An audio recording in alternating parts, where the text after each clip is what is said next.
Tafadhali niruhusu niombe kwa ajili ya familia yako. Amani irudi na mabishano yakome. Kama uko nyumbani sasa, chukua muda usikilize maombi haya.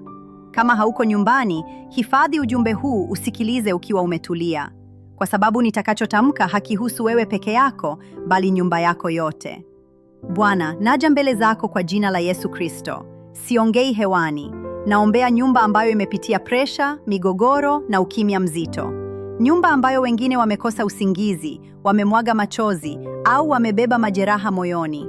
Bwana, kama katika nyumba hii kumekuwa na hofu, presha za kifedha, matatizo ya afya au mahusiano yaliyovunjika, leo kwa jina la Yesu natamka, haya yote hayatatawala tena nyumba hii.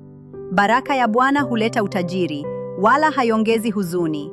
Kwa jina la Bwana natangaza, kila kinachoiba amani kisimame, kila kinacholeta migogoro kiondoke, kila kinacholemewa mioyo kilegee, kila kinachowatenganisha wanafamilia kirudishwe kwa upendo.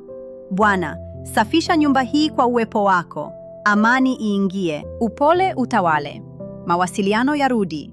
Nyumba hii iwe mahali pa kupumzika, sio mahali pa uchovu, mahali pa kusaidiana, sio pa kushambuliana. Bwana huwapa watu wake nguvu na huwapa amani. Kwa jina la Yesu Kristo natamka, nyumba hii imebarikiwa, nyumba hii inalindwa, nyumba hii iko mikononi mwa Mungu. Amina.